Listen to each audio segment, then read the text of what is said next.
The forest broke apart in noise and motion before anyone understood what was happening. Commander Baron Voss lifted his hand to signal a halt, but the signal came too late. A shadow dropped from the trees above him, and before his warriors could raise their weapons, 3 of them were already on the ground. Not dead, not yet, but down, and staying down. "Formation!"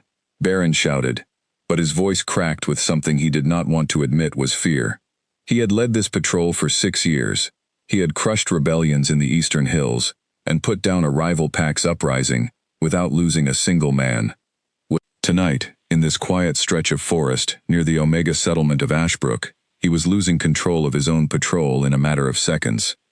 A figure moved between the trees, quick and low, never staying in one place long enough to be struck. She wore a dark cloak that blended into the shadows, and her face was hidden beneath a hood, but her eyes caught the moonlight for just a moment before she vanished again. "It's a woman," one of the younger warriors whispered, disbelief thick in his voice. "That's impossible. Omegas don't fight like this." He was wrong, and the wrongness of his assumption cost him his footing. A blow struck his side, and he folded to the ground with a groan, clutching his ribs. He was breathing. He would live, but he would not be standing again tonight. Baron turned in a slow circle, counting his men. 12 had entered these woods an hour ago, following reports of unusual activity near the Omega camp. Now 6 were down, sprawled across the forest floor, groaning, cursing, but alive. The other 6 stood in a loose circle, weapons raised, eyes darting toward every shifting shadow. "Show yourself," Baron called out, trying to steady his voice. "You've made your point. There's no need for more of this." Silence answered him. Then, from somewhere above, a voice spoke, calm and clear, carrying easily through the still night air. "I didn't come here to make a point, Commander. I came here to protect my people. You are the ones who crossed into land that isn't yours." "This land belongs to the Alpha King," Baron said, forcing authority into his tone even as sweat gathered at his collar. "Every inch of these woods answers to Draven Ashvale. Then perhaps someone should tell your king that some things refuse to be owned." The voice moved as she spoke, and by the time Baron turned toward the sound, she was already gone from that position. His warriors tightened their circle, backs nearly touching, eyes scanning every direction at once. It was the formation they used against packs of wolves, not against a single woman. But tonight, a single woman was worse than any pack they had faced. She struck again, and again.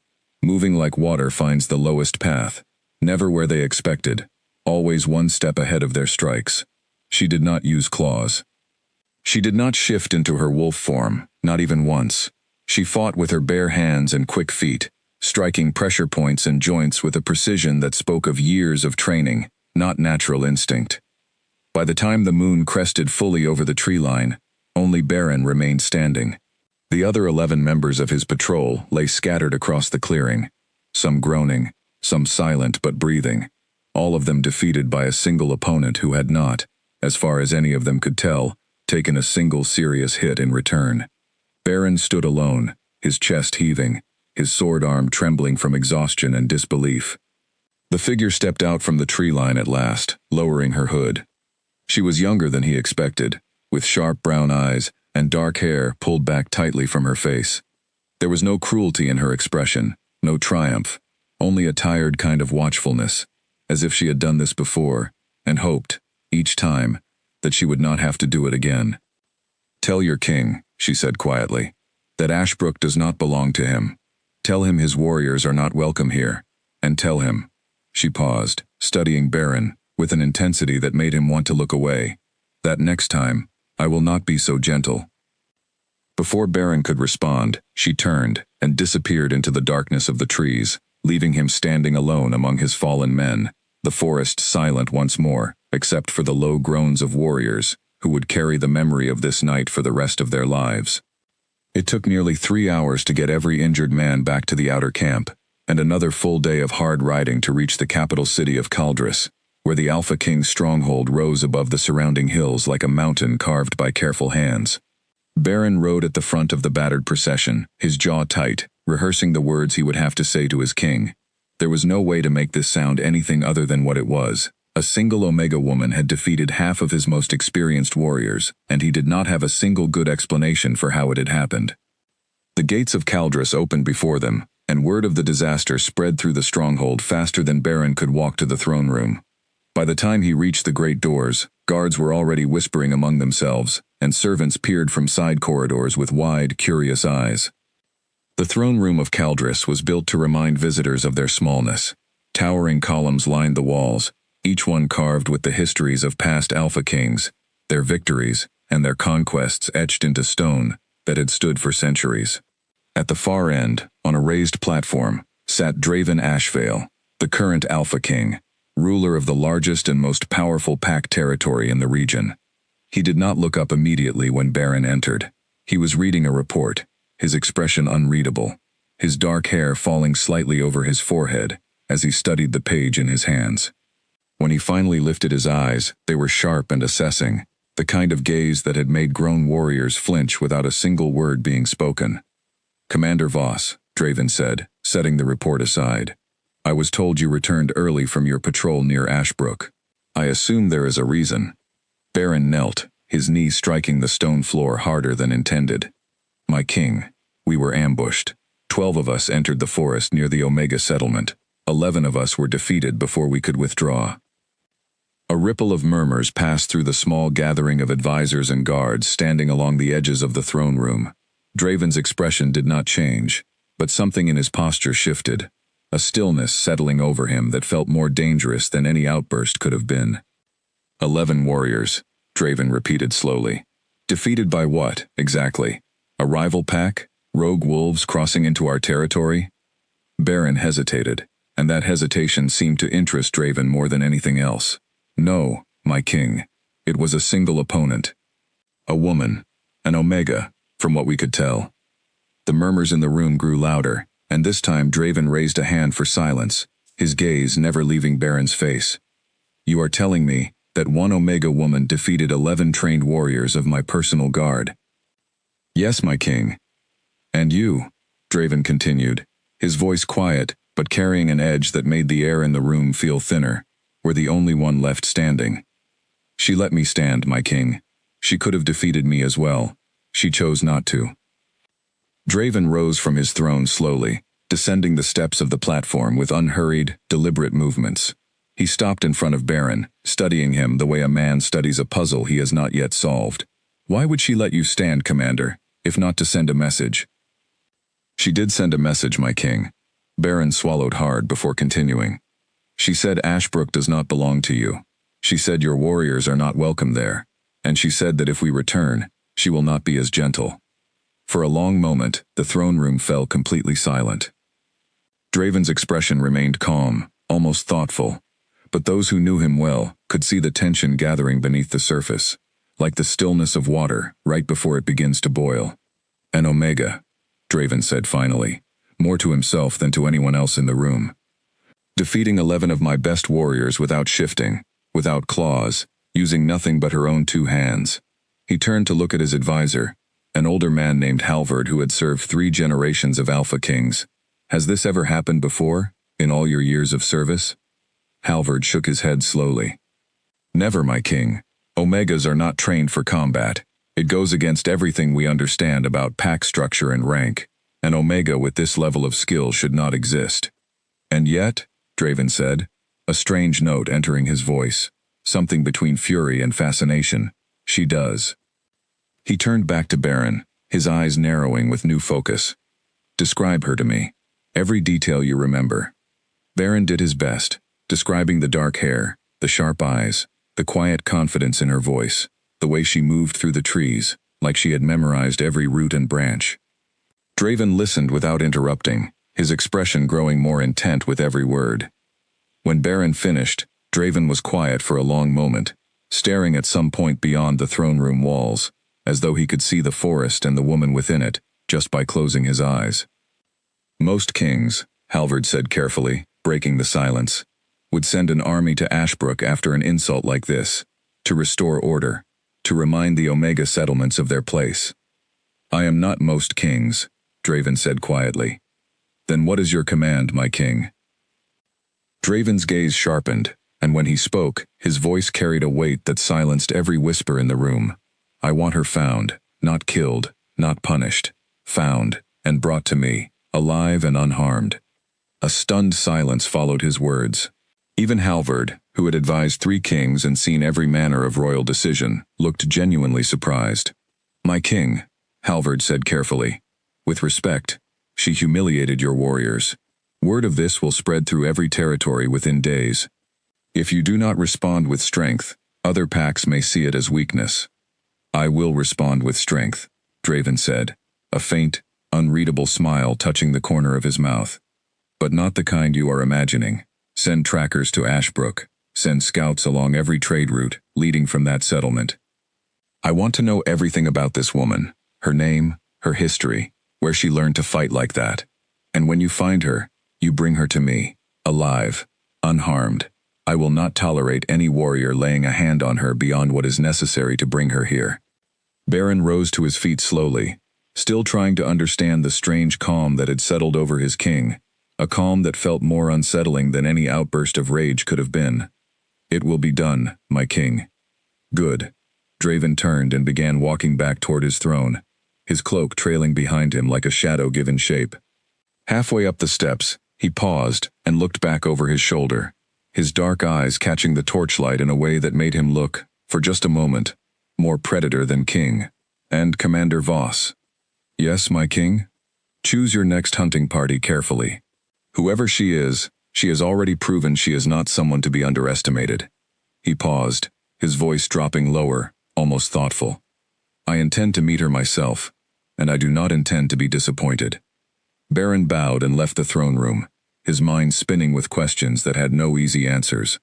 Behind him, whispers began to spread among the gathered advisors and guards, whispers that would travel through the stronghold and beyond it, carried by messengers and traders, until the story reached every corner of the kingdom. An Omega woman had defeated half of the Alpha King's most trusted warriors, and the king, instead of demanding punishment, had demanded her presence.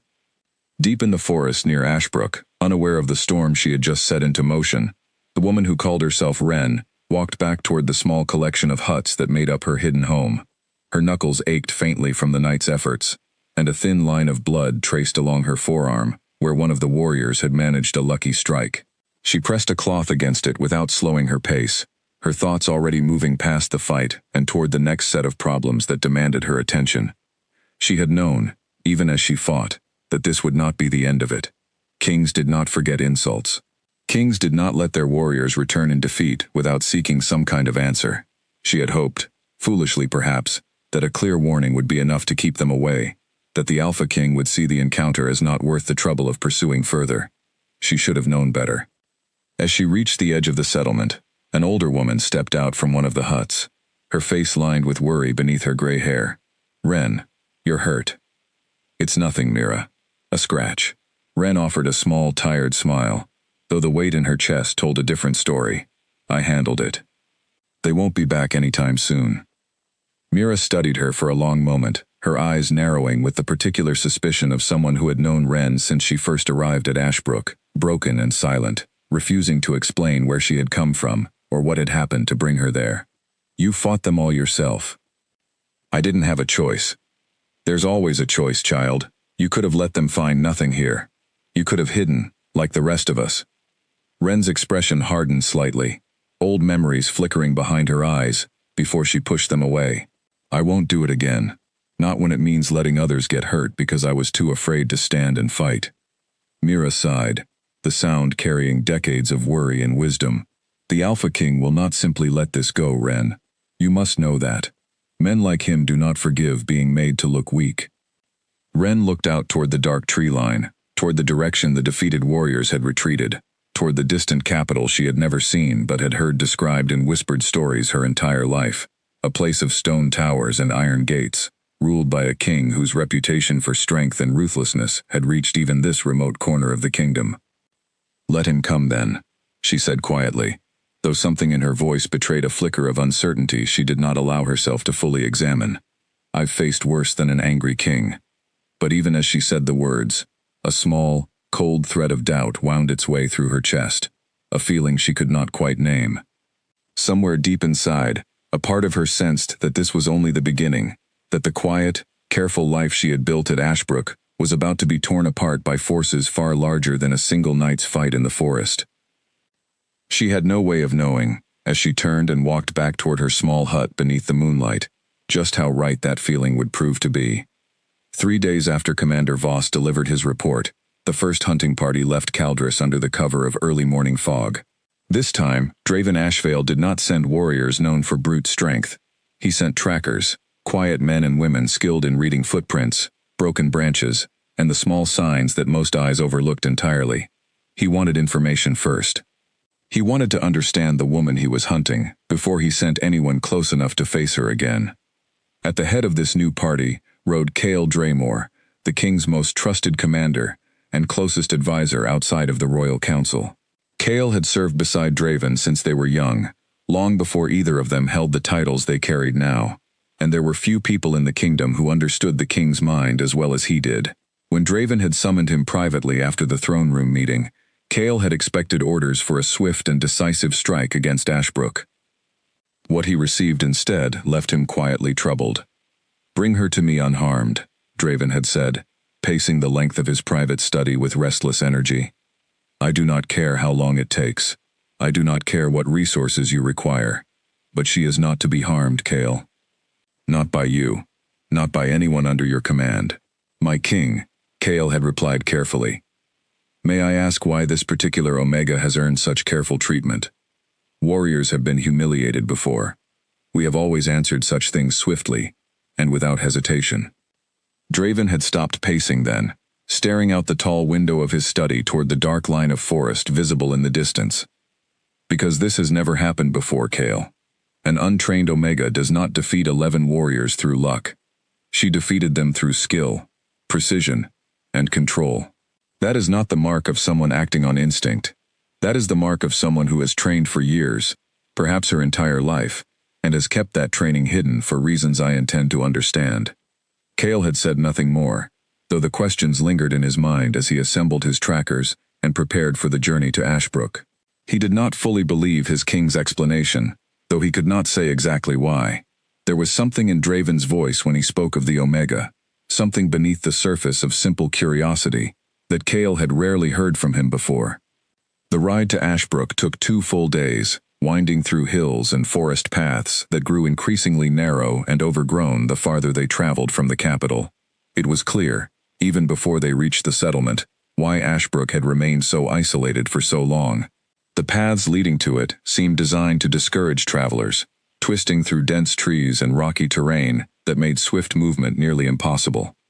When they finally arrived at the edge of the small settlement, Cale called for his party to halt, studying the collection of modest huts and gardens spread across a shallow valley.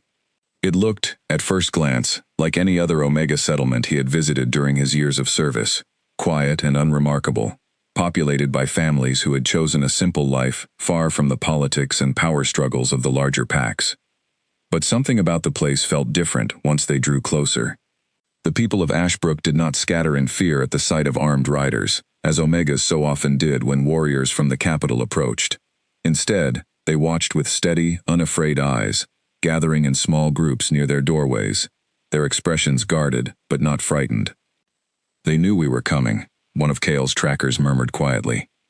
"Of course they did," Cale replied, dismounting slowly. "News of what happened here has already spread across half the kingdom. They've had days to prepare for our arrival." An older woman stepped forward from the gathered villagers, her gray hair pulled back neatly, her posture straight despite her age. "You've come a long way, Commander," she said, her voice carrying clearly across the quiet clearing.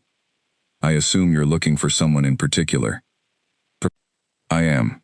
Cale studied her carefully, searching for any sign of the deception he expected to find. "A woman who fought and defeated a patrol of the king's warriors 3 nights ago. I need to speak with her.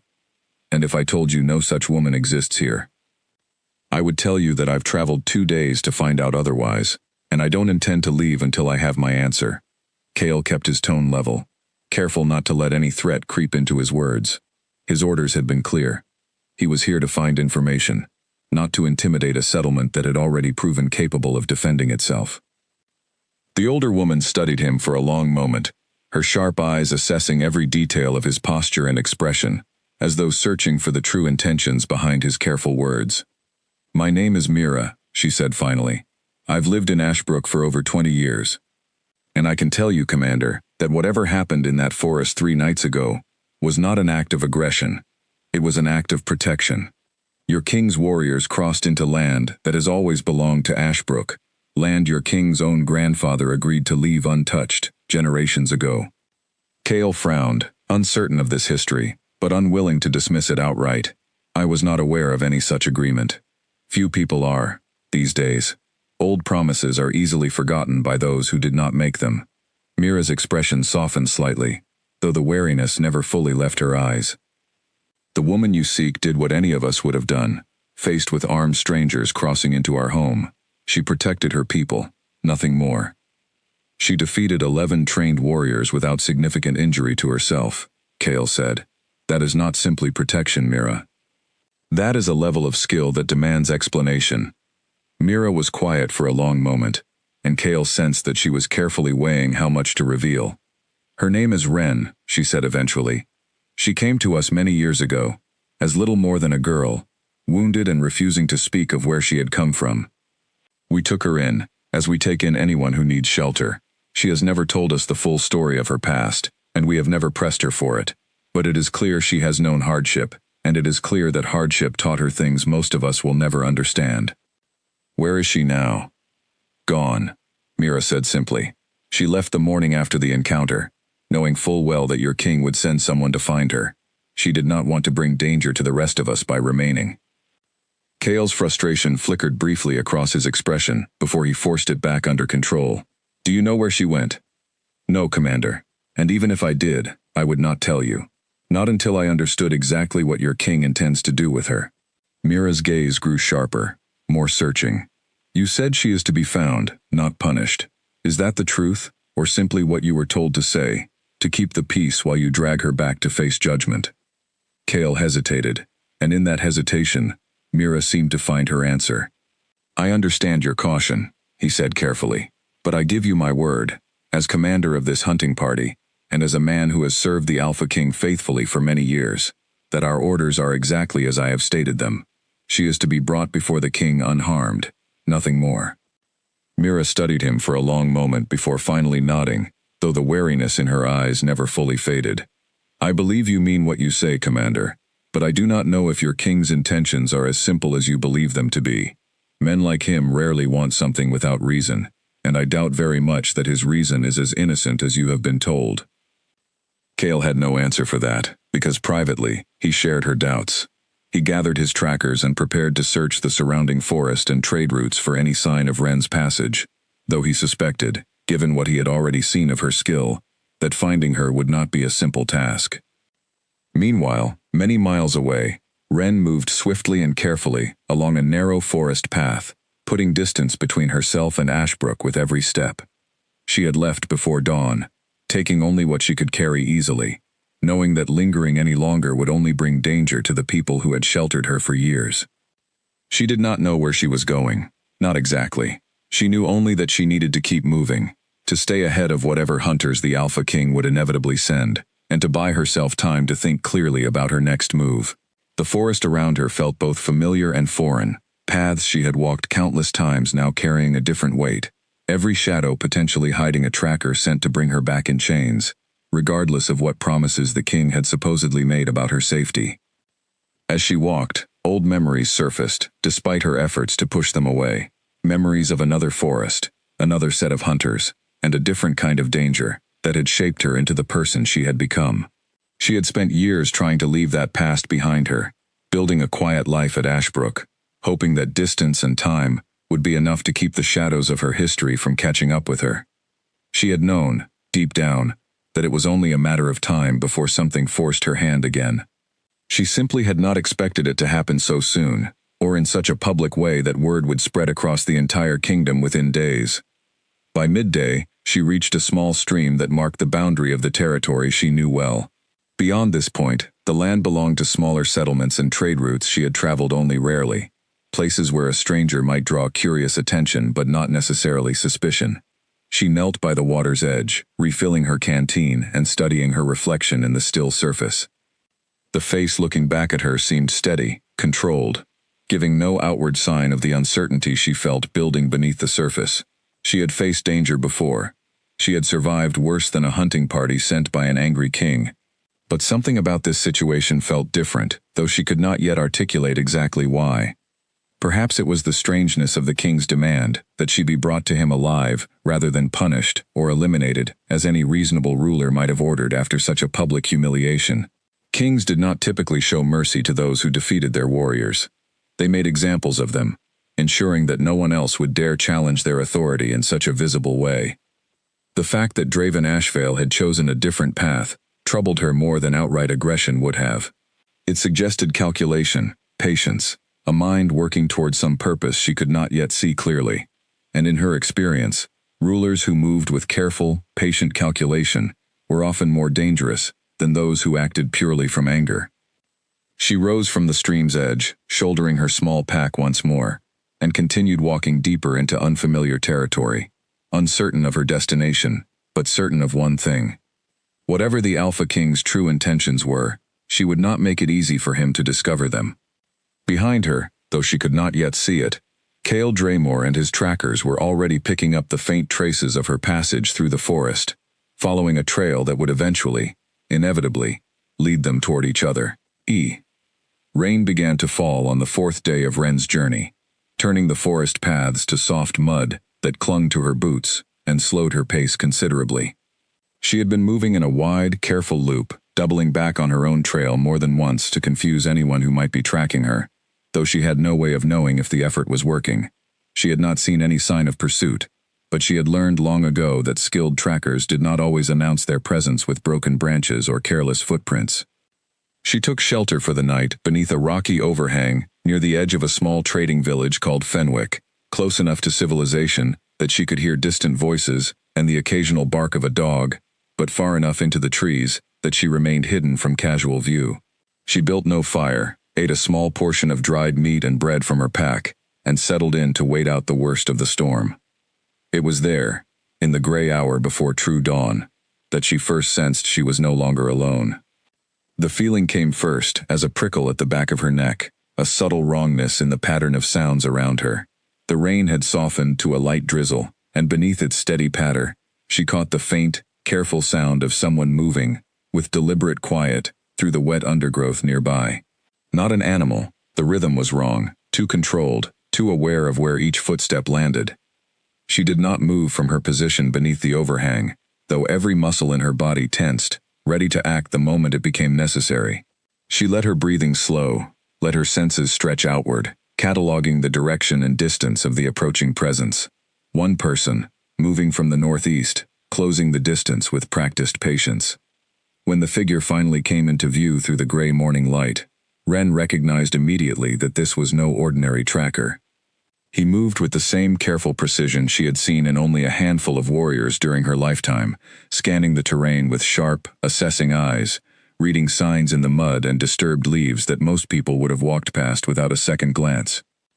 She remained still, watching him from the shadows of the overhang, weighing her options.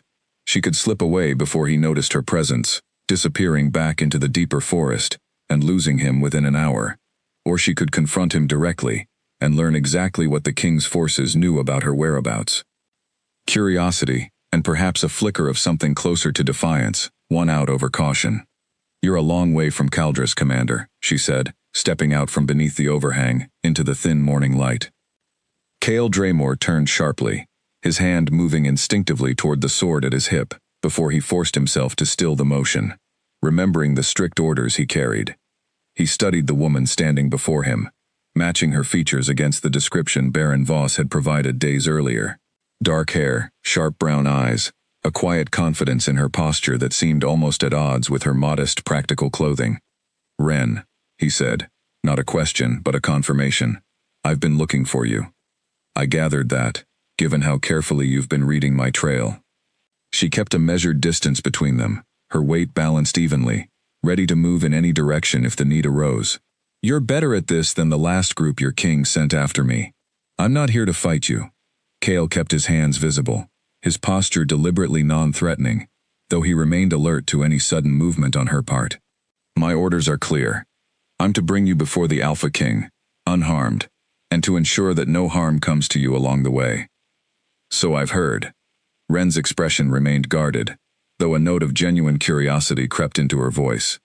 Forgive me if I find that difficult to believe. Kings do not typically extend such courtesy to those who embarrass their warriors in front of witnesses. I understand your skepticism. I shared it myself when the order was first given. Kale took a slow step closer, watching carefully for any sign that the movement might provoke a reaction. But I have served King Draven for many years, and I have never known him to break his word once it has been given. If he says you will not be harmed, then you will not be harmed. I give you my own word on that as well. Ren studied him for a long moment, searching his expression for any hint of deception. She had learned, through hard experience, to read the small signs that revealed a person's true intentions, the subtle tension in the shoulders, the flicker of the eyes, the tightness around the mouth that betrayed a lie, even when the words themselves sounded convincing. She found none of those signs in Kale's steady, careful expression. Why does your king want me brought to him at all? She asked finally. If not to punish me, then why go to such lengths? I don't know, Kale admitted honestly. He hasn't shared his full reasoning with me, and I've learned not to press him when he chooses to keep his thoughts private. I only know that he was more interested than angry when he heard the reports of what happened at Ashbrook. He called it fascinating, not infuriating. That word settled uneasily in Ren's chest. Fascinating was not a reaction she had anticipated, and it left her with more questions than answers about what awaited her if she agreed to accompany this commander back to the capital. And if I refuse to come with you? She asked. Kale's expression grew more serious. Then I will have failed in my duty, and my king will send someone else, and then someone else after that, until eventually you are found. I would rather you come with me willingly, Ren, because I have already seen what happens to warriors who try to take you by force. I have no interest in losing more men to a fight none of us truly want. There was an honesty in his words that Ren appreciated, even as she remained wary of the larger situation unfolding around her. She had spent years avoiding exactly this kind of entanglement with the larger powers of the kingdom, keeping her head down, staying hidden, protecting the quiet life she had built at Ashbrook. Now, in the span of a single week, that careful anonymity had unraveled entirely, and she found herself facing a choice between continued flight or a direct confrontation with the most powerful ruler in the region. If I come with you, she said slowly, I want assurances, not just words, Commander. I want to know that the people of Ashbrook will not suffer for what happened, regardless of what your king decides to do with me. I can request that assurance be given, Kale said. I cannot promise you the king will agree, but I can tell you that nothing in his orders suggested any intention of punishing Ashbrook. His focus has been entirely on you. Ren considered this for a long moment, weighing the risks of continued flight against the uncertain outcome of direct confrontation. Flight would only delay the inevitable, she realized. The king clearly possessed the resources and patience to continue sending hunters indefinitely, and each new party carried the risk of violence, regardless of the current commander's careful intentions. A direct meeting, however dangerous, at least offered the possibility of resolving the situation on clearer terms. Very well, she said finally, I'll come with you, but I want it understood, Commander, that I am choosing to come, not because I fear your king, and not because I believe I could not evade your trackers indefinitely if I chose to. I am choosing this because I want answers, and it seems the only way to get them is to face your king directly. Kale inclined his head slightly, a gesture of respect rather than command. Understood. And for what it's worth, Ren, I don't believe you fear much of anything.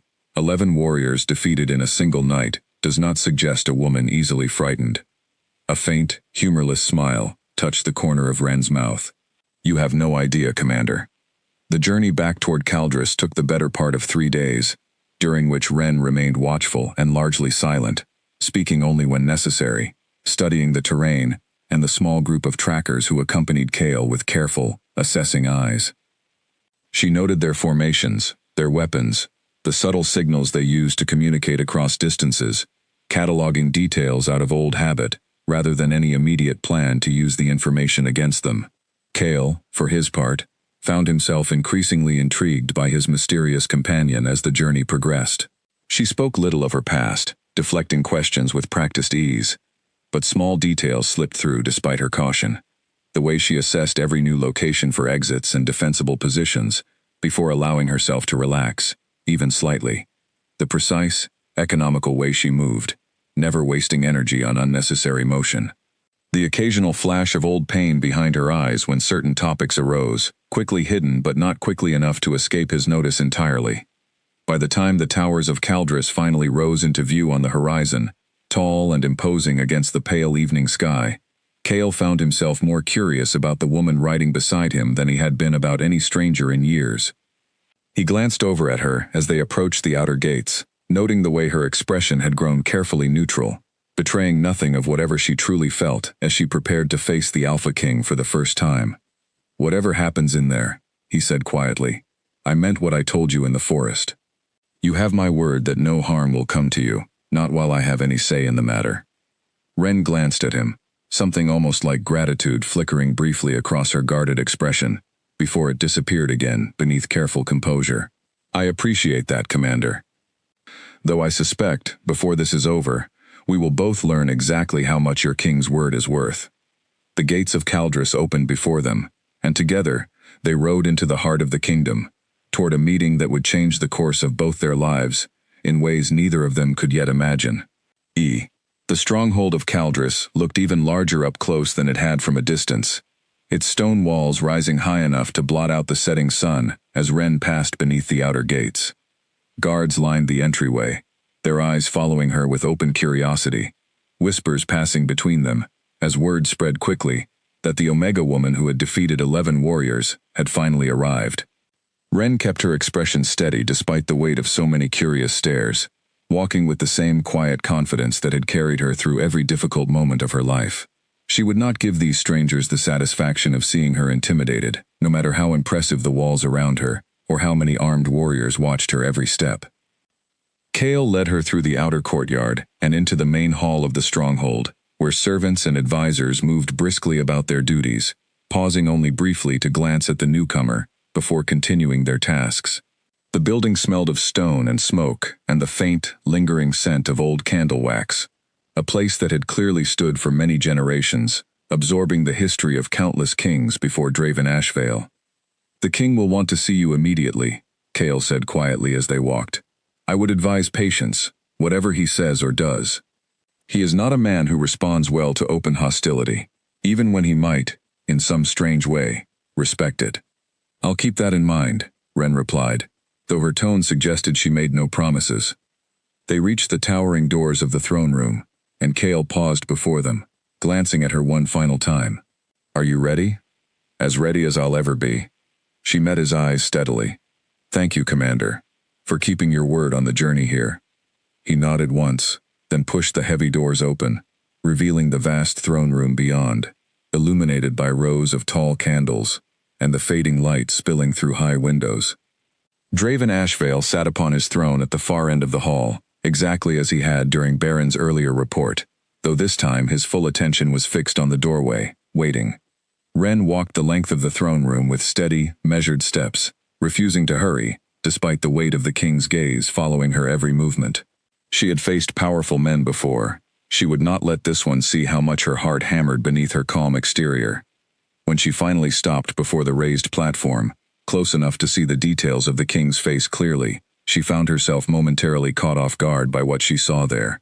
She had expected cruelty, perhaps, or cold calculation, the kind of expression she associated with men who wielded absolute power over others. Instead, she found something closer to genuine curiosity, an intensity in his dark eyes that felt almost like being studied by a scholar, examining a rare and unexpected discovery. "So," Draven said, rising slowly from his throne, "you are the woman who defeated 11 of my warriors in a single night." "I am." Ren kept her chin level, her gaze steady, refusing to look away, despite the considerable presence of the man now descending the steps toward her. "And you are the king who ordered me brought here alive, rather than punished for the crime of defending my home." A faint, almost amused smile touched his lips. "Straight to the point. I appreciate that. Most people who stand where you are standing spend their first moments offering apologies and excuses. You offer neither. I have nothing to apologize for, Ren said evenly. Your warriors crossed into land that has never belonged to your kingdom, land your own grandfather agreed to leave untouched. I defended my home from armed strangers. I fail to see what apology is owed. Draven stopped a short distance from her, close enough now that she could see the flecks of gold hidden within the dark brown of his eyes, close enough to notice the faint scar along his jaw that spoke of some old, forgotten battle. He studied her with an intensity that made her want to step back, though she forced herself to hold her ground. You're right, he said finally, surprising her. The agreement my grandfather made with Ashbrook was never formally ended. My warriors overstepped boundaries they should have respected. That mistake will be corrected. Ren blinked, caught off guard by the admission. She had expected denial, or at least justification for the patrol's presence near her home. She had not expected such straightforward acknowledgement of fault. Then why bring me here at all? She asked. If your warriors were in the wrong, why not simply withdraw them and leave the matter settled? Because the matter is not settled, Draven said, circling her slowly, his eyes never leaving her face, studying her the way a warrior studies an opponent before a duel. Because in 20 years of ruling this kingdom, I have never encountered an Omega capable of defeating a single trained warrior, let alone 11 of them without shifting, without claws, using nothing but skill and precision. That is not something I can simply ignore, regardless of who was at fault in the initial encounter. So this is about curiosity then, not justice. Call it what you like. Draven stopped in front of her once more, his expression growing more serious. I want to understand how an Omega came to possess such skill. I want to understand who trained you, and why, and what other secrets you might be keeping that could matter to the security of this kingdom. Ren's jaw tightened slightly at the implication. I am not a threat to your kingdom, my king. I have lived quietly at Ashbrook for years, asking nothing from anyone, causing no trouble until your warriors forced my hand. Perhaps not intentionally, Draven said. But a hidden weapon does not need intention to become dangerous, Ren. Sometimes it only requires the wrong circumstances, or the wrong enemy discovering what you can do before I do. The words settled uneasily in her chest, touching on fears she had carried for years, without ever speaking them aloud. She had always known, deep down, that her skills made her valuable to certain people for reasons that had nothing to do with kindness or protection. She had spent years running from exactly that kind of attention. What do you intend to do with me? She asked finally, the question she had been avoiding since Kale first found her in the forest. Draven studied her for a long moment before answering, and when he finally spoke, his voice carried a weight that suggested he had already given the matter considerable thought. For now, you will remain here, within the stronghold, as my guest rather than my prisoner. You will not be harmed, and you will not be forced into anything against your will. But I intend to learn your story, Ren, every part of it, and I intend to understand exactly what kind of danger, or advantage, you represent to this kingdom. And if I refuse to share my story? Then I will be patient, Draven said, a faint smile touching his lips once more. I have found, in my experience, that patience eventually reveals every secret worth knowing. Ren held his gaze for a long moment, weighing the truth of his words against the uncertainty still coiled tightly in her chest. She had expected cruelty from this king, had prepared herself for threats and demands backed by the full force of his authority. Instead, she found herself facing something far more unsettling, a ruler who seemed genuinely willing to be patient, to observe and study rather than simply command and punish. She did not yet know which approach frightened her more. Very well, she said finally, forcing steadiness into her voice. I'll remain here, for now. But I make no promises about what I will or will not share, my king. Some things are not mine alone to reveal. Draven nodded slowly, apparently satisfied with this answer for the moment. He turned to a nearby servant, issuing quiet instructions about preparing quarters for their unexpected guest, while Ren remained standing at the base of the throne, acutely aware of the many eyes still watching her from the edges of the great hall. As she was finally led away toward the guest wing of the stronghold, escorted by a quiet, watchful attendant, Ren allowed herself a brief moment to process everything that had happened since the night she first faced Baron Voss and his patrol in the forest near Ashbrook. Her simple, careful life had unraveled entirely in the span of a single week, replaced by uncertainty, danger, and a king whose true intentions remained frustratingly unclear. She glanced back once, toward the throne room she had just left, and found Draven still watching her departure, with the same intense, curious expression he had worn throughout their entire conversation. Something in that gaze unsettled her more than any threat could have, a recognition, perhaps, that this king saw something in her that even she had not fully acknowledged about herself. Whatever game he intended to play, she resolved silently, as she continued down the long corridor toward her new, unfamiliar quarters. She would not make it easy for him to win. The quarters given to Wren were far grander than anything she had known during her years at Ashbrook. A spacious room, with tall windows, overlooking the inner courtyard, soft furnishings, and a bed larger than the entire sleeping space of her old hut. Despite the comfort, sleep came slowly that first night, her mind turning over every detail of her conversation with the king, searching for hidden meanings behind his careful words. She rose before dawn out of old habit, dressing quietly, and moving to the window to study the courtyard below, where a handful of warriors were already training, their movements sharp and disciplined in the pale morning light. She watched them for a while, noting their strengths and weaknesses out of instinct rather than any particular purpose, before a soft knock interrupted her thoughts. An attendant entered at her invitation, carrying a simple breakfast tray and a folded set of clothing, far finer than anything Wren owned. "The king requests your presence in the training courtyard within the hour," the young woman said, setting the tray down carefully. "He said you may dress as you prefer, but suggested these might be more suitable if you wish to move freely." Wren studied the offered clothing, practical training clothes rather than the elaborate gowns she had half expected from a royal stronghold. The choice told her something about the king's intentions for their meeting, though she could not yet guess exactly what. An hour later, she made her way down to the training courtyard, dressed in the simple, practical clothing that allowed for easy movement. Draven was already there, standing near the center of the open space, dressed similarly, his usual formal attire replaced by training clothes that revealed the lean, powerful build beneath. Kale stood nearby, along with a handful of other warriors, all watching with open curiosity.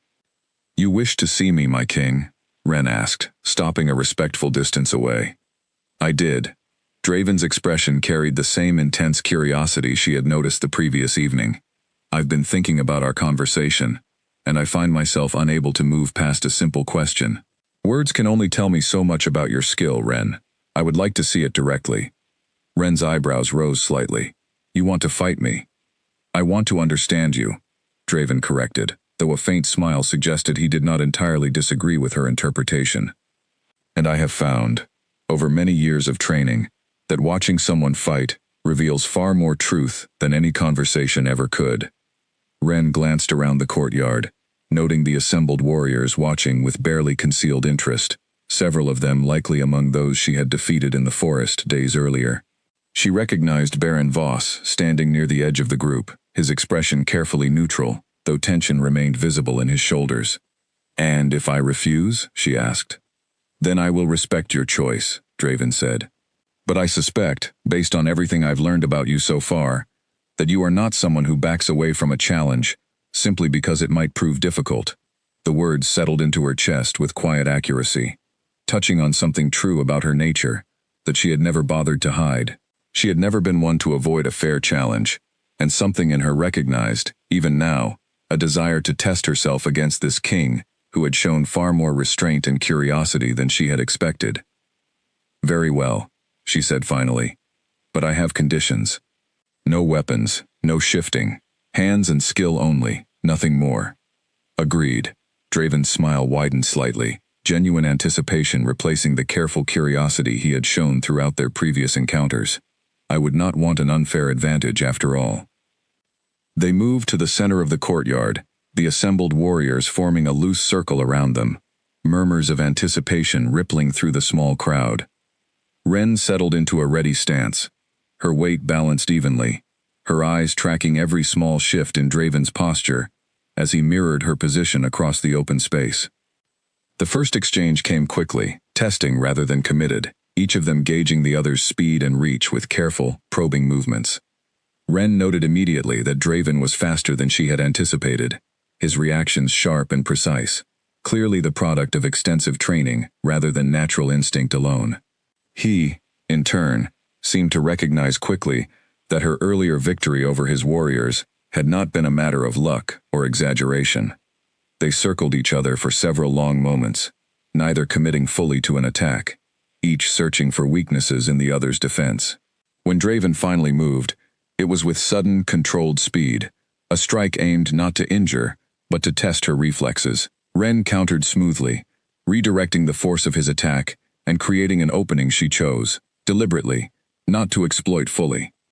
"You're holding back," Draven observed, stepping back to reset his stance, a note of genuine interest in his voice, rather than offense.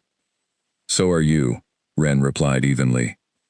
A slow smile spread across his face, something almost like respect flickering behind his dark eyes. "Then perhaps we should stop holding back." What followed was unlike anything the assembled warriors had witnessed before, a rapid exchange of strikes, blocks, and careful footwork that spoke of two highly skilled fighters testing the true limits of each other's abilities. Ren found herself genuinely surprised by the level of Draven's training, his movements carrying none of the arrogance she might have expected from a king who had likely never faced a serious challenge in years. He fought with the same careful precision she brought to every encounter, reading her movements and adjusting his own approach with impressive speed. For every strike she landed, he answered with one of his own, neither of them gaining a clear, lasting advantage. The exchange continued for several minutes, drawing gasps and murmurs from the watching crowd, as both fighters pushed each other to reveal skills rarely displayed so openly. Eventually, Ren found an opening, a small gap in his defense created by a slight overextension on his part, and she moved to exploit it, sweeping his balance and bringing him down to the training mat with practiced efficiency. She stood over him for a brief moment, breathing hard but controlled, before extending a hand to help him rise. Draven accepted the offered hand, allowing himself to be pulled upright, a genuine, unguarded smile spreading across his face that Ren had not seen from him before. "Well fought," he said, a note of real admiration coloring his voice. "I have not been put on my back in training in longer than I care to admit." "You held your own better than I expected," Ren admitted, some of her guarded tension easing slightly in the aftermath of the exchange. "Most kings I've heard of rely entirely on their warriors for protection. I was not always a king," Draven said, a shadow of old memory passing briefly behind his eyes. "There was a time when survival depended entirely on my own skill, long before I ever considered myself capable of ruling anything larger than my own small pack. Old habits, once learned through necessity, are difficult to fully set aside." The admission surprised her, offering a small glimpse into a past she had not expected to find. A king who had apparently known hardship and struggle before rising to his current position of absolute authority. She found herself curious despite her lingering caution, wanting to know more about the man standing before her, though she quickly pushed the impulse aside, reminding herself of the careful distance she needed to maintain. The assembled warriors slowly dispersed as the training session came to its natural end, whispers of what they had witnessed already spreading through the stronghold. Baron Voss approached briefly, his expression carrying something between respect and lingering embarrassment. "You fight well," he said simply, offering a slight nod, before turning and walking away, leaving the acknowledgement to stand on its own, without further explanation. Draven watched him go before turning back to Ren, his expression growing more thoughtful. "I meant what I said, about respecting your skill, but I still find myself with more questions than answers. Ren, where did you learn to fight this way?" Ren's guarded expression returned, old caution reasserting itself despite the unexpected camaraderie of their training session.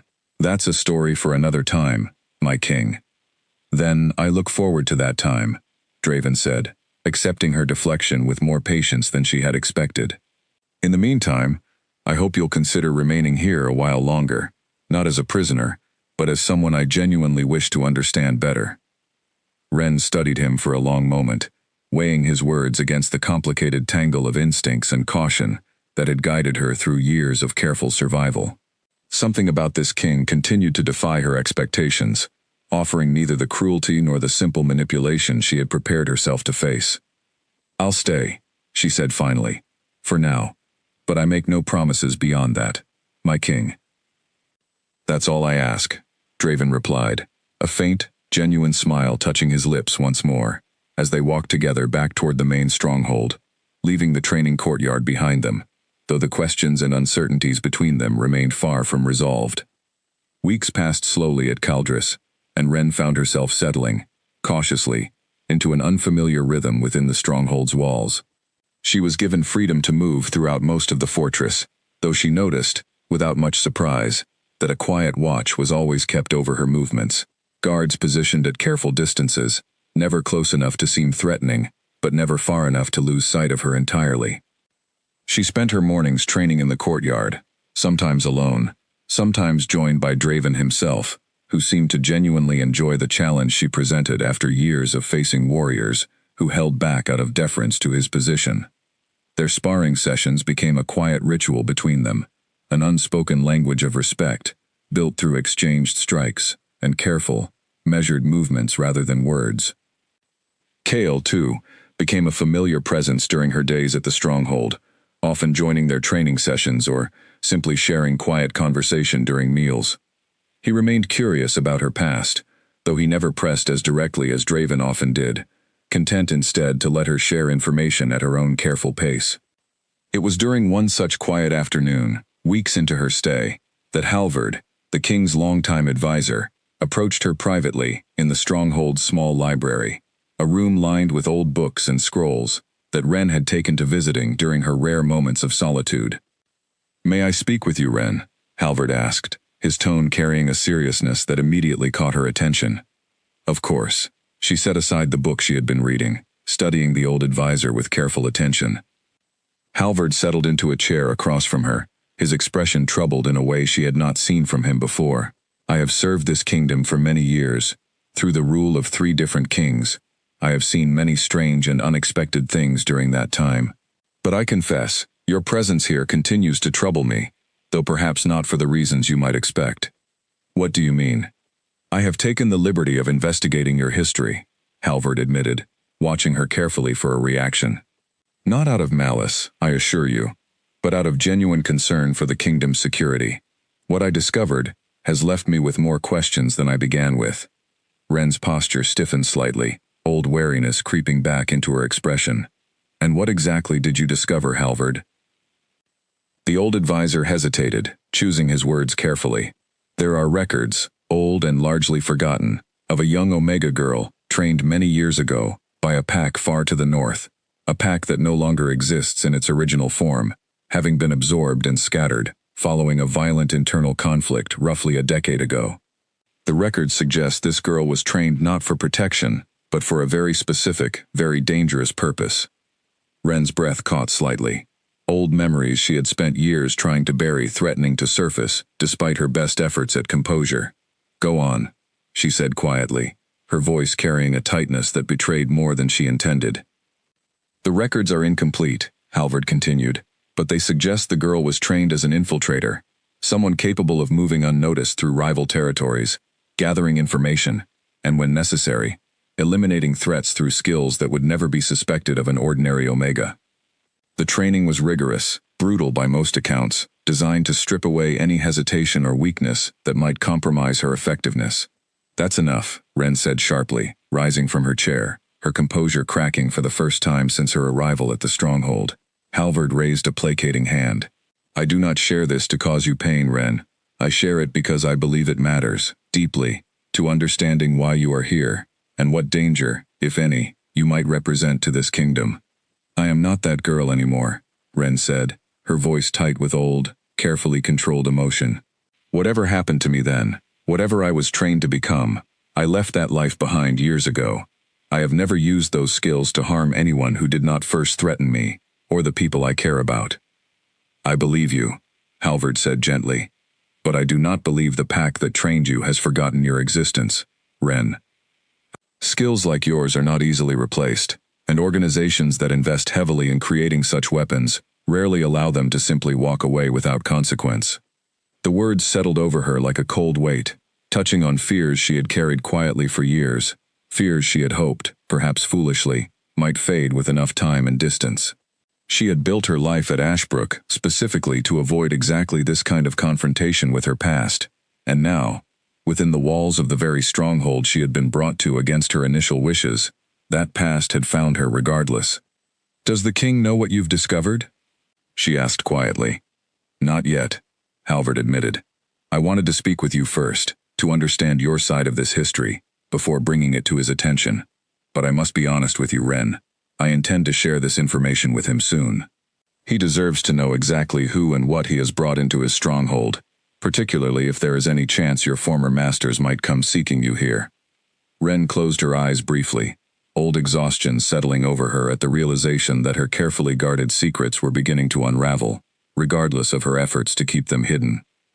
There's more to the story than what your records show, Halvard. More than simple training. More than a pack that simply lost interest in reclaiming their investment. Then perhaps it's time you shared that fuller story, Halvard said gently. Not just with me, but with the king himself.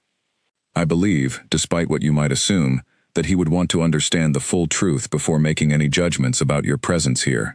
Ren was quiet for a long moment, weighing the old advisor's words against years of carefully maintained silence about her past.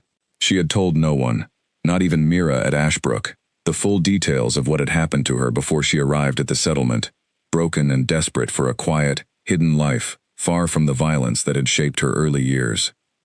I need time to consider this, she said finally. Of course, Halvard replied, rising from his chair with the careful movements of a man whose joints had grown weary with age. But I would encourage you not to wait too long, Ren. Secrets have a way of surfacing at the most inconvenient moments, and I would rather the king learn the truth from you directly than through rumors, or, worse, through the arrival of enemies you have not yet warned him about. He left her alone in the quiet library, and Ren remained seated for a long while afterward, staring unseeing at the rows of old books surrounding her, her mind churning through memories she had spent years trying to bury beneath the quiet routine of her life at Ashbrook. That evening, she found herself unable to settle into sleep, restless energy driving her from her quarters and out into the quiet, moonlit courtyard where she had spent so many recent mornings training alongside Draven. She was surprised to find him already there, seated alone on a low stone bench, apparently lost in his own thoughts. Couldn't sleep either? He asked, noticing her approach without turning immediately to look at her. No, she admitted, settling onto the bench a careful distance away from him. There's a lot on my mind tonight. Draven studied her carefully in the pale moonlight, something in her expression clearly catching his attention. Halvard spoke with you today, didn't he? Ren's eyes narrowed slightly. You know what he discovered? Not yet, not fully. He mentioned only that he had learned something troubling about your past, and wished to discuss it with you before bringing it to me. Draven's expression grew more serious, genuine concern replacing his usual careful curiosity. Whatever he told you, Ren, I hope you know that I have no intention of judging you based on things that happened to you, particularly if they were not choices you made freely. The gentleness in his voice caught her off guard, touching something within her that she had kept carefully guarded for years. She studied him in the moonlight, searching for any hint of manipulation or hidden agenda behind his words, and found only quiet, genuine sincerity. There are things about my past, she said slowly, choosing her words with careful deliberation, that I have never shared with anyone, not even the people who took me in and cared for me at Ashbrook. Things I have spent years trying to leave behind entirely. You don't have to share them with me, Draven said. Not unless you choose to, and not until you're ready. But I want you to know, Ren, that whatever happened to you, whatever you were forced to become before you found your way to Ashbrook, it doesn't change how I see you now. The sincerity in his words settled over her with unexpected weight, cracking through defenses she had maintained for years without allowing anyone close enough to challenge them. She found herself, for the first time since arriving at the stronghold, genuinely considering the possibility of sharing her full history, not out of obligation or pressure, but out of a growing, cautious trust in the man sitting beside her beneath the quiet moonlight. Perhaps, she said finally, it's time I stopped running from what I was, and started facing it directly instead. Draven said nothing further, simply remaining beside her in comfortable silence as the night deepened around them, giving her the space and time she needed to gather the courage for the difficult conversation that both of them now understood was rapidly approaching. 3 days later, Ren requested a private audience with Draven, and he cleared his afternoon schedule immediately upon receiving her message, meeting her not in the formal throne room, but in his private study, a smaller, quieter space, lined with maps and old books, that felt far less intimidating than the grand hall where they had first spoken. Halvard joined them at Ren's specific request, along with Kale, the two men who had, in their own different ways, shown her genuine consideration since her arrival at the stronghold. She trusted them, as much as she trusted anyone within these walls, and she wanted them present as she finally shared the full truth of her history. "I was born in a small settlement far to the north," she began, once everyone had settled into their seats, her voice steady, despite the difficulty of the words she was about to speak.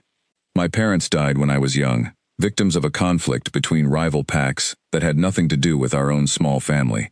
I was taken in afterward by a pack called the Iron Claw, though taken in is perhaps too gentle a description for what actually happened." She paused, gathering her thoughts before continuing. The Iron Claw pack had a particular interest in Omegas, who showed unusual physical resilience, or sharp instincts, children who might, with the right training, become valuable assets rather than simple pack members.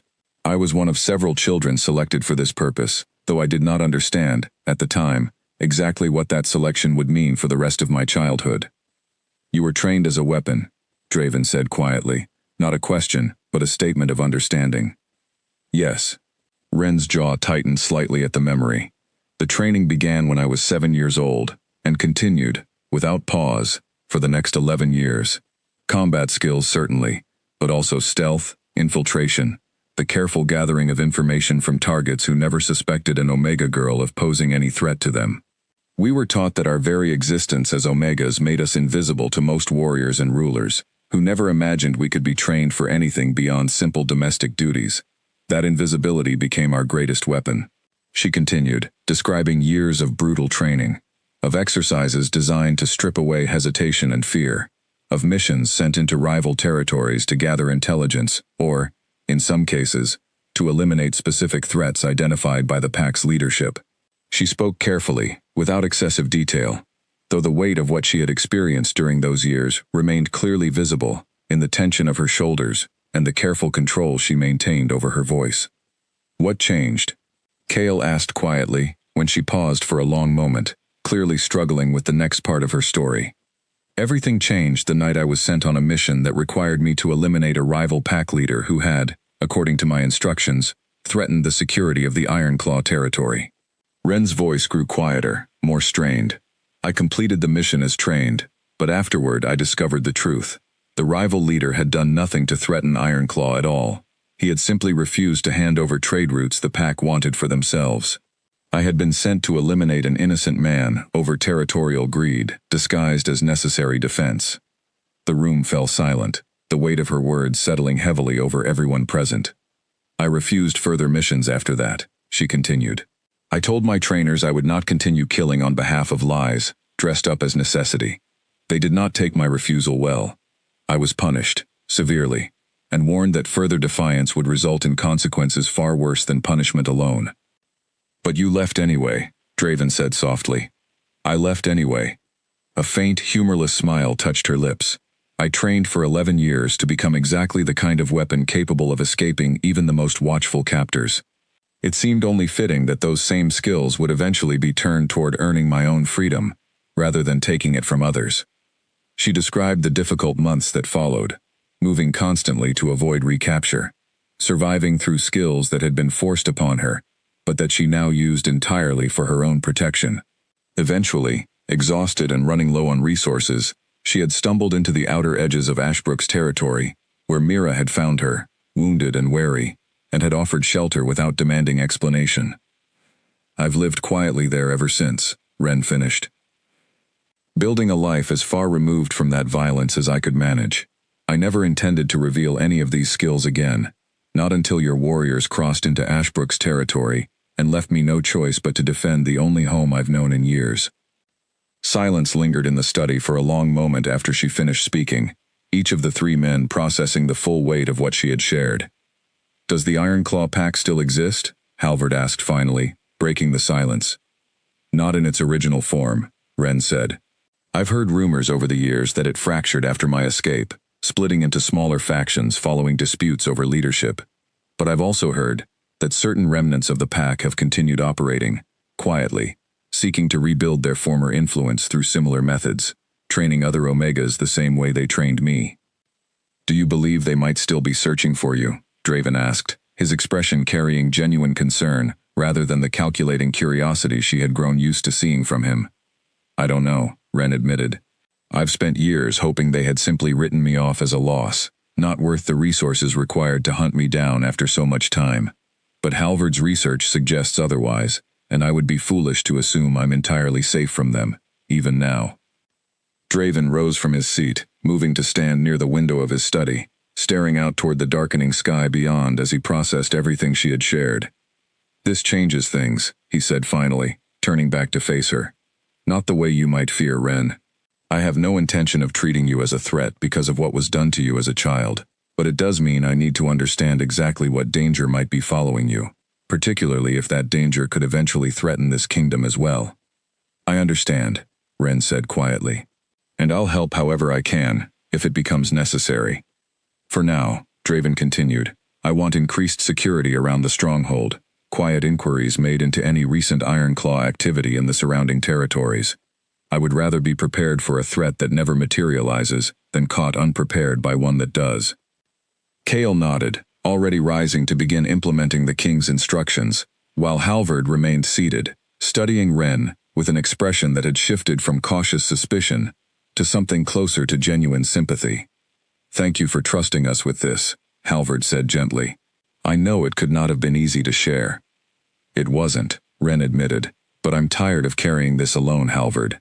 I've spent years hiding from my own history, and it's exhausting, always looking over my shoulder, always wondering when the past might finally catch up with me. As the meeting drew to a close and Kael and Halvard departed to begin their respective tasks, Draven lingered behind, moving to stand closer to where Ren remained seated. You didn't have to share any of that, he said quietly. You could have kept it hidden indefinitely, and I would not have pressed you further, not after everything Halvard already suspected. I know, Ren said, meeting his eyes steadily, but I think, somewhere during these past weeks, I started to trust that you would understand, rather than judge. That trust is not something I extend easily, my king. Draven, he corrected gently. When we're speaking like this, please, just Draven. A small, genuine smile touched her lips for the first time since the difficult conversation had begun. Draven, she repeated softly, testing the sound of his name without the formal title attached to it. He returned her smile, something warm and unguarded passing between them in the quiet study, a connection built not through grand gestures or royal decree, but through the simple, difficult act of one person choosing to trust another with the full weight of their painful history. Outside, the evening settled fully into darkness over the stronghold, and neither of them yet knew how soon that fragile trust would be tested by threats far more immediate than old memories or lingering fears. Somewhere beyond the walls of Caldris, forces connected to Ren's forgotten past were already beginning to stir, drawn by whispers of an Omega woman who had defeated 11 trained warriors and now resided within the stronghold of the most powerful king in the region. In the weeks that followed Ren's difficult confession, something shifted quietly between her and Draven, a growing warmth that neither of them fully acknowledged aloud, but that became increasingly obvious to everyone else within the stronghold. Their morning training sessions continued, though they often stretched longer than necessary, filled with easy conversation and shared laughter that neither of them had expected to find within these unfamiliar walls. Kael noticed the change first, watching with quiet amusement as his king, normally so carefully guarded in matters of personal connection, began seeking out Ren's company with increasing regularity. He said nothing directly, though the occasional knowing glance he exchanged with Halvard suggested both men had drawn the same conclusions about the growing bond forming between their king and the guest who had arrived under such unusual circumstances. Ren, for her part, found herself surprised by how comfortable she had become within the stronghold, a comfort she had not expected to feel in a place so far removed from the quiet simplicity of Ashbrook. She still missed her old home, still worried about Mira and the others she had left behind, but the letters exchanged regularly through careful, trusted messengers had confirmed that Ashbrook remained safe, undisturbed by any further attention from the crown. It was during a quiet evening meal, weeks into her extended stay, that Halvard arrived, with news that shattered the fragile peace they had all grown accustomed to. My king, he said, his expression grave as he entered the small dining hall where Draven and Ren had been sharing a quiet dinner together. "I've received urgent word from our scouts along the northern border. There's been movement, significant movement, from a group matching the description of Ironclaw remnants." Ren's fork clattered softly against her plate as she set it down, old tension immediately returning to her shoulders. "What kind of movement?" "A sizable force, perhaps 50 warriors, has been spotted crossing into the northern territories, moving with clear purpose toward the capital region." Halvard's expression remained carefully controlled, though the seriousness of the situation was evident in every word. "Our scouts report they've been asking questions in several villages along their route. Questions specifically about an Omega woman matching your description, Ren." The room fell silent as the full weight of this news settled over everyone present. Draven's expression hardened, the careful warmth he had shown throughout their recent weeks together, replaced by the sharp, calculating focus of a king, facing a genuine threat to his territory. "How long until they could reach Caldris?" he asked. "At their current pace, perhaps 5 days," Halvard replied, though that estimate could change depending on their exact intentions and route. Ren rose from the table, pacing slowly as she processed this information. Old instincts from her training years, resurfacing with practiced ease. "They're not simply looking for me," she said finally. 50 warriors is far more than would be needed to reclaim a single escaped Omega, regardless of my training. This suggests a larger purpose." "What kind of larger purpose?" Kale asked, having joined them upon hearing the urgent news. "I don't know for certain," Ren admitted. "But if the remnants of Ironclaw have rebuilt enough strength to field 50 warriors, they may see this as an opportunity for something bigger than simply reclaiming me. Perhaps they've heard rumors of tension between your kingdom and other territories, and they see a chance to expand their own influence by weakening Caldris, while everyone's attention is focused elsewhere." Draven's expression grew increasingly grim as he considered this possibility. "If that's true, then this threat extends far beyond your personal history, Ren. This could be a genuine attempt to test our defenses, perhaps even an opening move toward a larger conflict." "Then we need to prepare accordingly," Ren said, old determination hardening her voice, the careful softness of recent weeks giving way to the focused resolve of someone who had faced genuine danger before and knew exactly what needed to be done. "I know how Ironclaw operates, how they plan their attacks, what weaknesses they typically exploit. That knowledge could prove valuable in preparing your defenses. I won't ask you to fight against people who once trained you," Draven said quietly, though his eyes carried a complicated mixture of concern and quiet hope that she might offer exactly that help regardless. "You're not asking," Ren said, meeting his gaze steadily. "I'm offering. Ashbrook is my home, and this kingdom has become somewhere I care about protecting, not because I was forced into it, but because of the people I've come to know within these walls." Her eyes flickered briefly toward him, before returning to the group as a whole.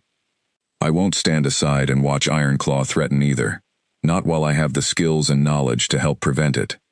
Draven studied her for a long moment, something fierce and grateful passing behind his dark eyes, before he nodded once, accepting her offer with the seriousness it deserved. "Then let's begin preparing immediately. Kale, I want every available warrior briefed on this threat by morning. Halvard, continue gathering intelligence on their exact numbers and route. Ren," he turned to face her directly, "I want you working closely with my commanders, sharing everything you know about Ironclaw's tactics and training methods."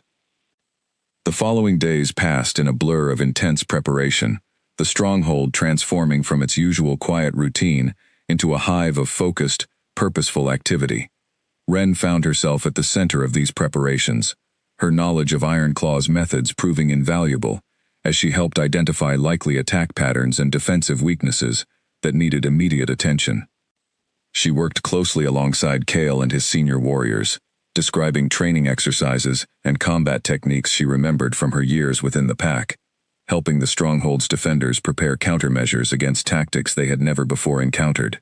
The work was exhausting, emotionally as much as physically, forcing her to revisit painful memories she had spent years trying to leave behind. Draven remained close throughout these preparations, offering quiet support during the more difficult moments, when old memories threatened to overwhelm her focus. Late one evening, as the 5th day of preparation drew to a close and reports suggested the Ironclaw force was now less than a day's march from Caldris, He found her alone in the training courtyard, practicing forms with quiet, determined intensity beneath the pale moonlight. "You should rest," he said gently, approaching slowly. "Tomorrow will demand everything you have to give." "I can't rest," Ren admitted, pausing her practice to face him directly. "Every time I close my eyes, I see faces from my past, people I once called family, before I understood what that word truly cost within Ironclaw. Tomorrow, some of those same people might be marching toward these walls, and I don't know if I'm ready to face them again." Draven closed the remaining distance between them, his expression carrying the same quiet warmth that had grown so familiar over recent weeks. "You don't have to be ready, Ren. You only have to do your best, and trust that everyone around you will do the same. This isn't a battle you'll face alone."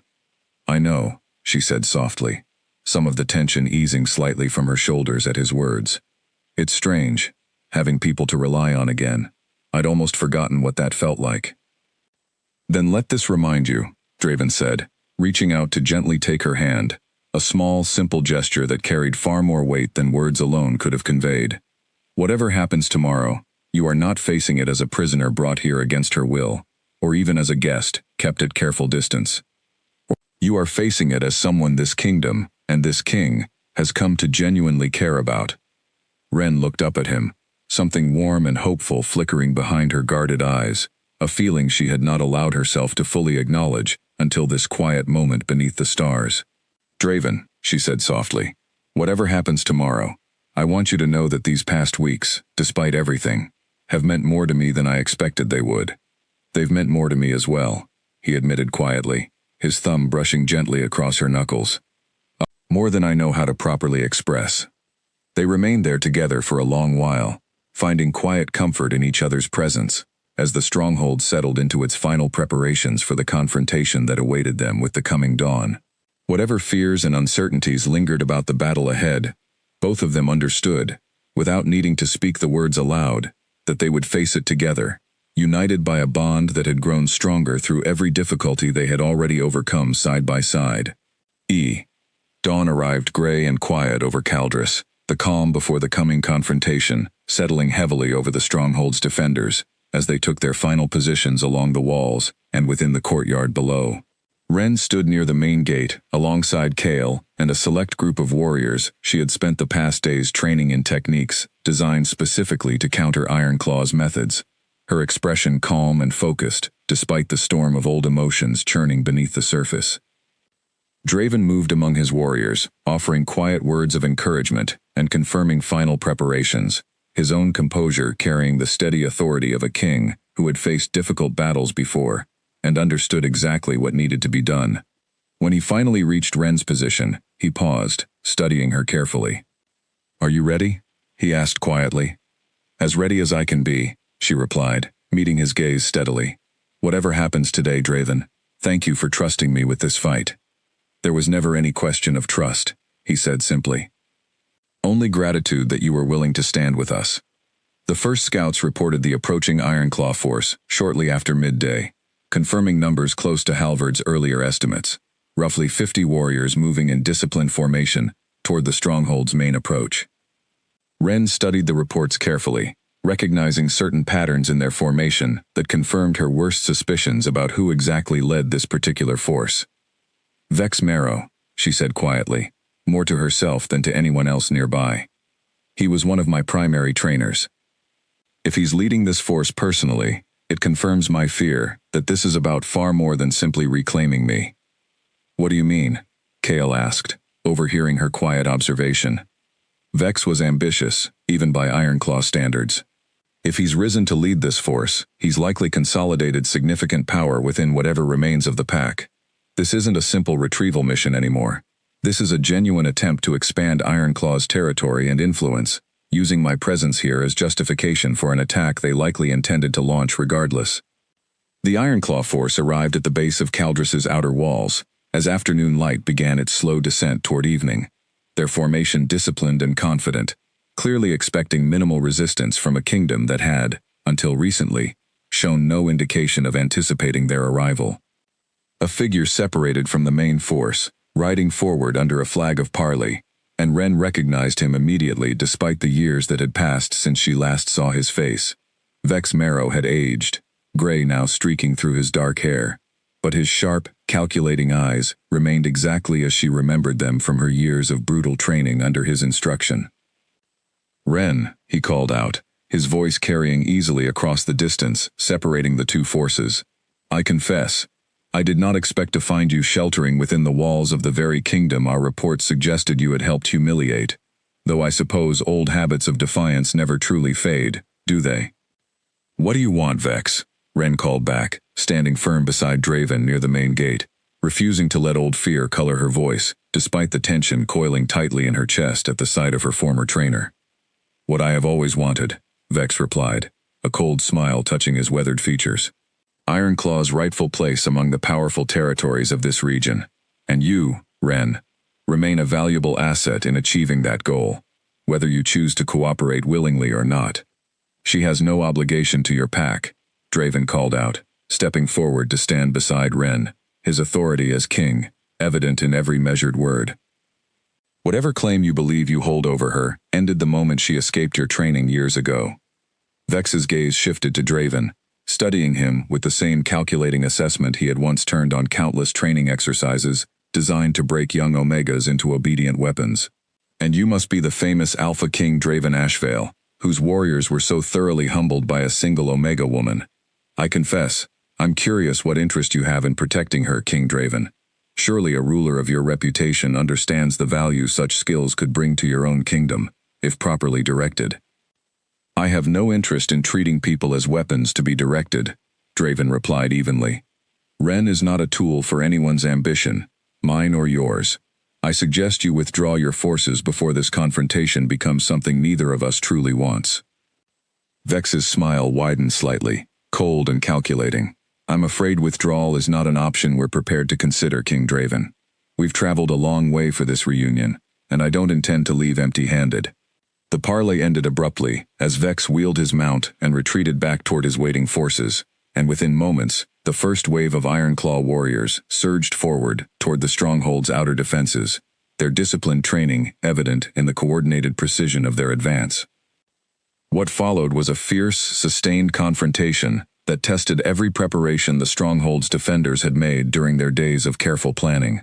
Ren fought alongside Kael and Draven's warriors with focused, controlled intensity, her intimate knowledge of Ironclaw's tactics proving invaluable as she anticipated and countered strategies that would have otherwise caught the kingdom's defenders by surprise. She fought not with anger or vengeance, but with clear, disciplined purpose, protecting the people and the place that had, in these recent weeks, come to feel like something worth defending with everything she had. Every technique she had once been forced to learn under Vex's brutal instruction now served to protect rather than harm, a quiet, personal victory that ran alongside the larger battle unfolding around her.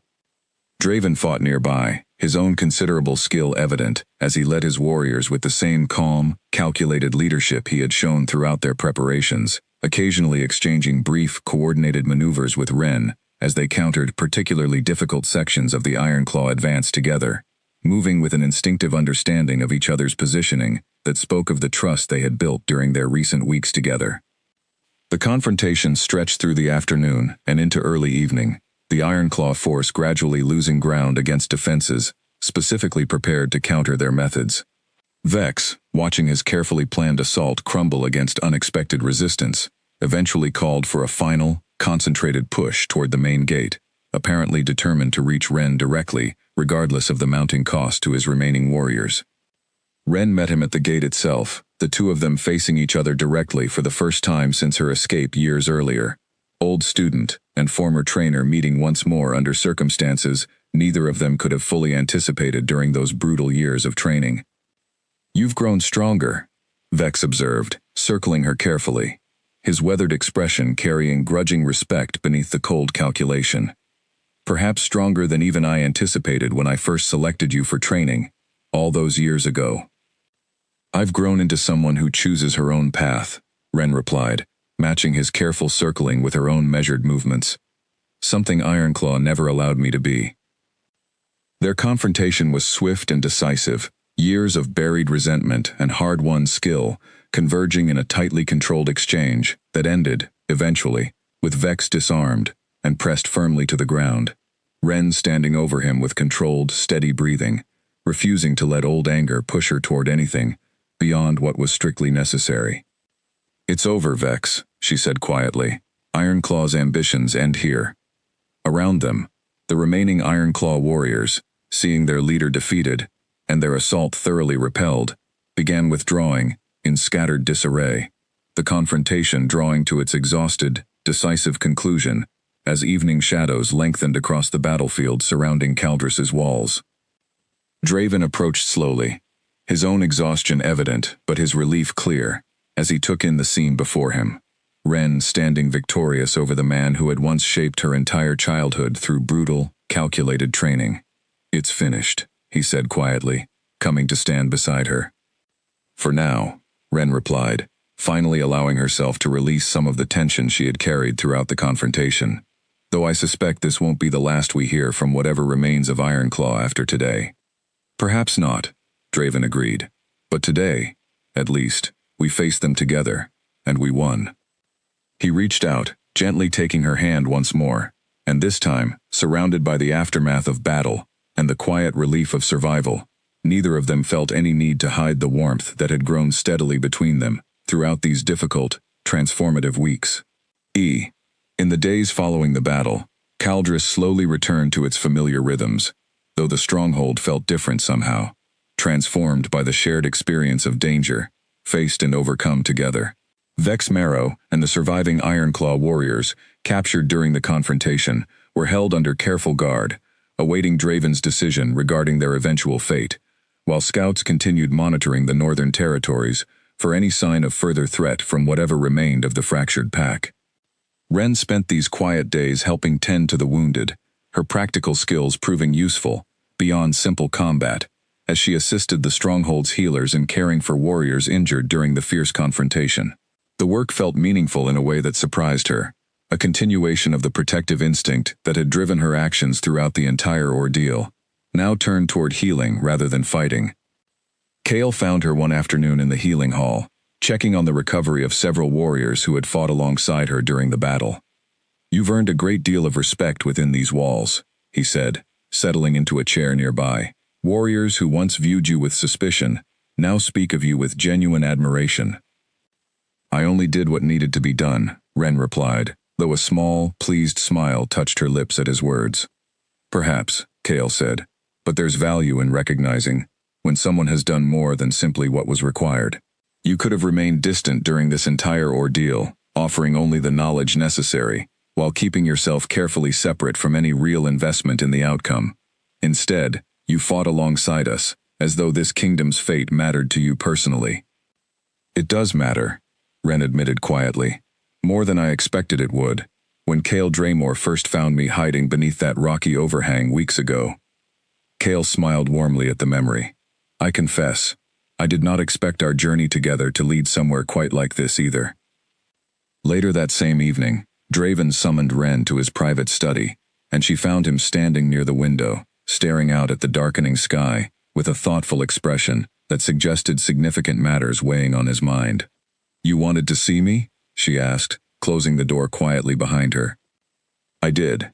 Draven turned to face her, his expression carrying a seriousness that immediately caught her attention. "I've spent these past days considering everything that has happened since you first arrived at Caldris, weeks ago now, brought here under circumstances that felt, at the time, entirely uncertain for both of us." "A lot has changed since then," Ren agreed, moving closer to where he stood near the window. "More than I ever anticipated," Draven said softly. "I brought you here initially, out of curiosity, wanting to understand the woman capable of defeating 11 of my warriors. I did not expect that curiosity to grow into something far deeper, far more meaningful than simple fascination." Ren's heart quickened slightly at his words, though she remained quiet, allowing him to continue at his own careful pace. "You have faced danger, survived hardship, and fought for people and places that matter to you, with a courage I have rarely witnessed, even among my most experienced warriors," Draven continued. "You defended Ashbrook against my own warriors, before you ever knew me. You defended this stronghold against Ironclaw once you came to know it, and me, well enough to care about its protection. Through everything, you have shown yourself to be someone of remarkable strength, both in skill and in character. Draven, Ren said softly, what are you trying to tell me? He closed the remaining distance between them, taking her hands gently in his own, his dark eyes carrying an openness and sincerity she had rarely seen from him during their initial, more guarded encounters. I am trying to tell you that these weeks with you have changed something fundamental in how I understand my own life and rule.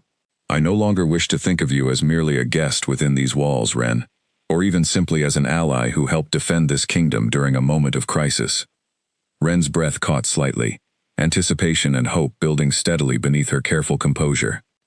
I want you to remain here, not out of any obligation or lingering danger from your past, but because I have come to care for you deeply, and because I believe, given everything we have faced and overcome together, that we could build something meaningful between us, as equals, rather than as king and captive. I was never truly your captive, Ren said gently, a genuine smile spreading across her face, despite the emotion building in her chest. No, Draven agreed, returning her smile warmly. You were never that. You have always been someone I respected too deeply to ever truly hold captive, regardless of the circumstances that first brought you here. Then what exactly are you asking of me, Draven? I am asking if you would consider staying, not as a guest, and not simply as an ally, but as someone I hope to build a genuine future alongside, if you are willing to consider it. His grip on her hands tightened slightly, hope and vulnerability evident in his expression despite his usual careful composure. I understand if you need time to consider this, Ren. I understand if the idea of remaining here permanently, so far from Ashbrook and the life you built there, feels overwhelming after everything you've already faced these past weeks. Ren studied him for a long moment, considering everything they had shared since that first tense meeting in the throne room weeks earlier. The careful trust built through training sessions and quiet conversations, the courage they had both shown in facing the threat from her past together, and the genuine warmth that had grown steadily between them despite circumstances that could easily have led toward suspicion and conflict instead. I don't need time to consider it, she said finally, her voice steady with quiet certainty. I've spent years running from my past, hiding from anyone who might discover what I truly am and what I'm capable of. These past weeks, with you, have been the first time in longer than I can remember that I've felt genuinely seen, not for the weapon my training made me, but for who I actually am beneath all of that. And what is your answer? Draven asked softly, hope evident in every carefully measured word. Yes, Ren said simply, a genuine, unguarded smile spreading across her face. I'll stay, Draven, not because I have nowhere else to go, and not out of any obligation. I'll stay because these weeks have shown me something I didn't know I was still capable of finding, after everything Ironclaw tried to strip away from me during those difficult years. I'll stay because I want to build something real with you, something built on genuine trust and respect rather than fear or obligation. Draven's smile widened, genuine joy replacing the careful hope that had colored his expression throughout their conversation. He gently pulled her closer, and for a long moment, they simply stood together near the window of his private study, the weight of everything they had overcome finally settling into something resembling peace. Word of their growing relationship spread quickly through the stronghold in the days that followed, met with genuine approval from those who had witnessed both Ren's courage during the battle and the obvious respect and warmth that had grown between her and their king throughout the preceding weeks. Even Baron Voss, whose original defeat had set this entire chain of events into motion, offered his sincere congratulations, acknowledging that whatever humiliation he had felt that first night in the forest had ultimately led to something far more valuable for the kingdom as a whole. Mira traveled from Ashbrook shortly after receiving word of these developments, embracing Ren warmly upon her arrival at Caldris, and expressing quiet, genuine happiness at seeing the careful, guarded young woman she had once taken and transformed into someone who had finally found not just safety, but genuine belonging and love. I always knew you carried more strength than you allowed yourself to show, Mira said during their reunion, studying Ren with warm, knowing eyes. I am glad you finally found a place, and a person, worthy of that strength. I never expected to find either, Ren admitted, glancing toward where Draven stood nearby, engaged in quiet conversation with Kael and Halvard. But I'm grateful, every day, that circumstances brought me here, despite everything that first seemed so uncertain and dangerous. As the kingdom settled into a new, more secure future, strengthened by the alliance forged between its king and the remarkable woman who had once defeated half his warriors, Ren found herself reflecting often on the long, difficult path that had led her to this moment. The years of brutal training, the painful escape, the quiet isolation at Ashbrook, and finally, the unexpected journey to Caldris that had transformed her entire understanding of what genuine strength, trust, and belonging could truly mean. She had arrived at this kingdom as someone the Alpha King demanded be brought to him alive, uncertain of what fate awaited her within these unfamiliar walls. She remained now, not as a prisoner or even simply as an ally, but as an equal partner to the king who had shown her, through patience and genuine respect, that her true strength had never been measured by the skills forced upon her during those difficult childhood years, but by the courage and integrity she had shown in choosing, again and again, to use those skills in defense of the people and places that mattered most to her. The forest near Ashbrook, where this entire story had first begun, on a night of unexpected confrontation and defeated warriors, remained peaceful in the months that followed, protected now not just by Ren's careful vigilance, but by the full strength and support of a kingdom that had come to understand, through hard experience, the true value of the woman it had once sought only to capture and understand. And within the walls of Caldris, Ren Calloway, once trained as a weapon and forced into violence against her will, finally found the life she had always deserved, one built not on fear or obligation, but on genuine love, mutual respect, and the quiet, hard-won peace of finally belonging somewhere entirely her own.